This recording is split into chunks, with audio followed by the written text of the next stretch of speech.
Ini dia Mukadender. Halo guys, selamat datang di channel saya. Saya akan membahas seputar Mukadender. Yang belum subscribe, subscribe dong, gak bayar kok hehehe. Mukadender adalah monster kemampuan super yang mirip kelabang dari serial TV, Ultraman Taro. Monster ini pertama kali muncul di episode 26.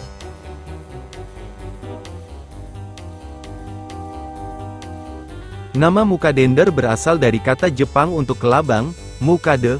Di Jepang, kata ini paling sering digunakan untuk merujuk pada kelabang berkepala merah, Scolopendra subspinipes. Bangun dari hibernasi di tengah hutan, Mukadender segera mulai menimbulkan kerusakan dan kekacauan di tengah perayaan festival. Seorang pria mencoba melawan monster itu dengan tombak saat penduduk desa sedang mengungsi, dan meskipun ia berhasil membuat monster itu sibuk cukup lama hingga semua orang bisa melarikan diri, ia tidak bisa berbuat apa-apa selain mengganggu monster itu. Mukadender kemudian menyemprot pria itu dengan jaring sebelum melontarkan api dari mulutnya, melukai pria itu dengan parah hingga Zat datang untuk menyelamatkannya. Mukadender terus mengamuk saat para pejuang Zat menyerang monster itu dengan senjata mereka, tetapi Mukadender membalas tembakan dengan apinya. Zat kemudian menggunakan rantai untuk mengikat kepala monster itu, tetapi Mukadender menggunakan kemampuan pemisahan kepalanya untuk melarikan diri dan melanjutkan penggunaan apinya pada Zat saat monster itu berhasil masuk ke kota.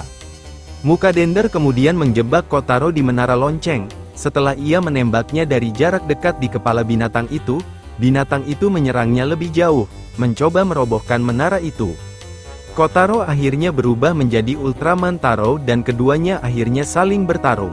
Tampaknya pertarungan itu terhenti, sampai Mukadender memisahkan kepalanya dari tubuhnya untuk terus-menerus menyerang Taro.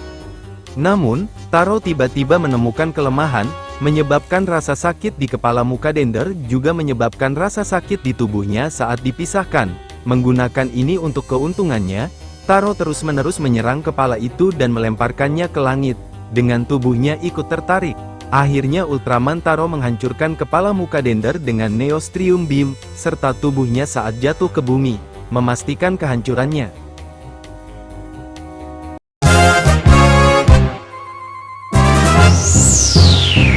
Di beberapa titik, kesalahan dalam pembuatan film episode tersebut terlihat jelas, di mana bagian belakang kostum Mukadender tidak tertutup, sehingga sekilas terlihat sang aktor kostum berada di dalamnya. Itulah dia beberapa info seputar Mukadender. Kalau kalian suka jangan lupa di like dan subscribe ya, lonceng juga jangan lupa hehehe. Sekianlah konten kali ini, sampai jumpa di seputar info selanjutnya, semoga kita sehat selalu.